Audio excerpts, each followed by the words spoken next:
How does the enforcement of music copyright affect the music programs at law? About 15.5% of students at Jonathan Law are involved in choir, band, and orchestra, and 100% of the music played in those ensembles is copyrighted. Music copyright laws will be fully enforced in the next school year. With the enforcement of these new rules, copies of music are no longer able to be given to students, and all pieces are original copies that cannot be written on or tampered with in any way. If lost, students will be responsible to pay around $4 plus shipping to replace it. These new rules will affect the directors the most. Here's what they have to say. What kind of rules will be enforced for music copyright? So, for music copyright, in the future, Milford is making the attempt and push to go copyright compliant, which is a challenging thing to do. We are going to have to start having original copies for every student, any piece of music we play. So that goes from the things that we play in the marching band stands to the marching band field show, the concert music, any little thing that we play that we might have had digitally uploaded or that we've had for years and made photocopies of. We are going to have to obtain originals and use those to perform off of, because technically to be copyright compliant, you're supposed to perform off of original pieces of music. Music companies have recently become a lot more strict about that law, and we are trying to, abide by the law essentially. So we went through a 3-hour training for copyright infringement and making sure that we're upholding the laws that are supposed to be there. So basically we just have to make sure that every single student has a piece of music that has been purchased and isn't actually photocopied. How do you think music copyright laws will affect your students' learning? So that was one of my main concerns at the beginning when they started talking about the copyright laws. My first thought is always about the well-being of our kids. With the copyright laws, you're supposed to perform off of an original copy. You're not supposed to make a copy of that piece of music. So students that are using copies usually write notes on them. The big thing that a lot of students used to do for like a regional competition where they're playing this intense piece of music is that they would write their own notes. They would write like things that they talked about with their private teacher. And we make notes all the time in our music during ensemble rehearsals. So you can't really make notes on original music. That's going to be challenging, is to get the students to actually straight up read the music with no reminder from themselves on anything. I know in all the music I perform, I write notes in. So that's going to be tough. That's a change for me and a change for the kids, because I'm not going to be able to say, hey, write in a note here, look up or whatever. It's just going to have to be all in your brain. To be honest, I don't think that it will affect their learning when it comes to music education and their performance in the ensembles, but I think it will be eye-opening for them to see that there are specific rules that need to be followed, and that it actually is bigger than just the music portion of it and purchasing that music, but that it has to do with when we play music at parties, or even if you have a family event that's going on. If you have over a certain amount of people, you technically can't even show a movie to the whole group of people. So I think that learning part of it might be eye-opening to them, but when it comes to music education, I'm not sure that it'll have a direct impact, other than hopefully they don't lose their music and have to purchase their own. What are your plans for addressing copyright law in the future? My plan for next year is to try to get the things that we do every year copyright compliant. That's our first step. So things like the national anthem that we play, some of the stand tunes that we play, the things that we do every year, we're going to have to make sure that there are enough original copies for every student to play off of. Because right now we have those pieces and we have the originals, but we never hand out originals. We always hand out copies. As you guys know from what marching band rehearsals are, music blows out of your folder, lands in a puddle. Like, these things happen every single rehearsal. So we're gonna run through a lot more music. Originals get expensive. Usually an original is around $3 a part for whatever kind of piece it is. You multiply that times, say, 40 kids in the band, and then say every kid drops one piece of music in a puddle or something happens to it. Those things add up.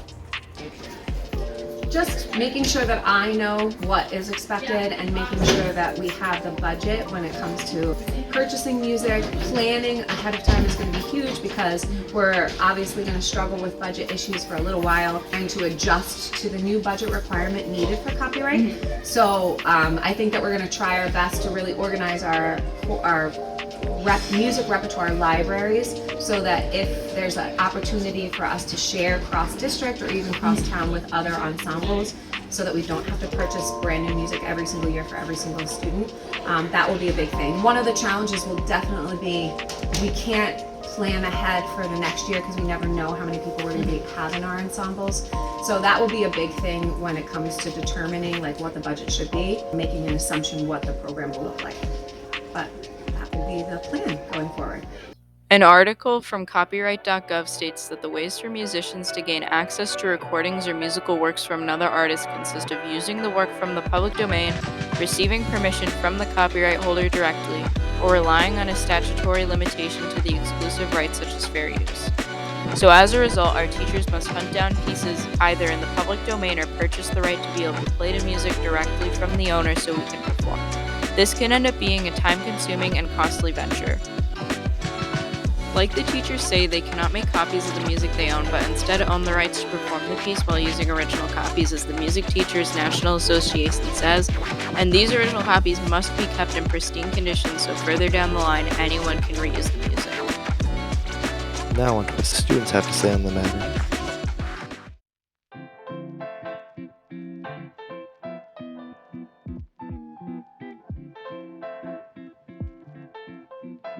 Well, I've been part of choir since freshman year for 3 years now, and I joined concert band and marching band this year.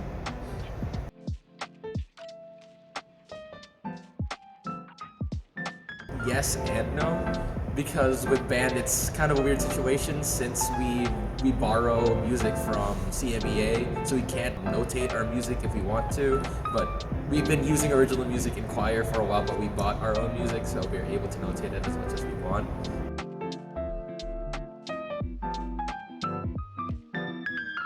I'm glad that the Board of Ed is starting to fix copyright issues within the school, but it is annoying since we can't really make copies anymore for like marching band mostly.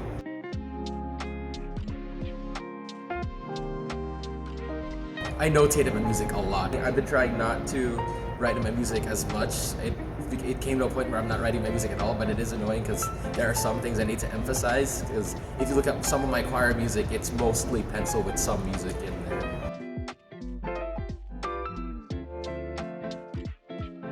Sometimes when I get copies of music, it's very low quality, so I can barely read it. With original copies, it's the highest quality since it is original.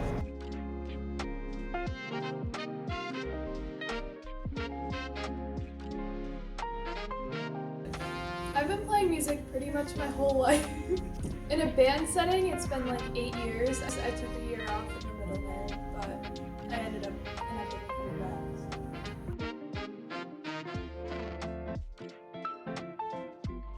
Acted the same and different. While jazz is a group of people who's more ready for a challenge and we do a lot of improv for that, it doesn't affect them as much as concert band, where it's very much what's on the page, you're playing what's on the page.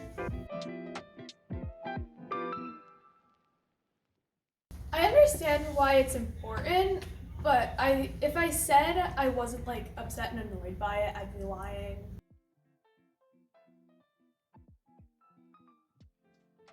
I will be so bad.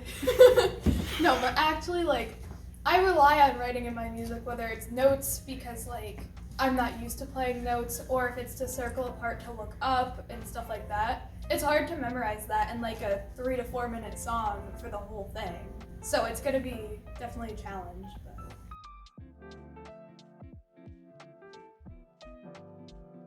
I can't think of any benefits. It's bad. 0 out of 10. I guess like it's good for the composer, whoever like wrote the song, but other than that, it just makes everything more difficult. 0 out of 10.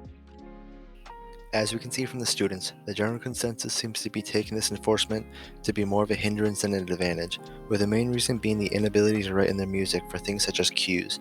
But in the end, we as students need to conquer this hurdle to prepare us for the future.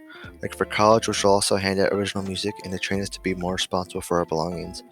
For music students, it's a lifestyle of its own, and we need to adapt to succeed.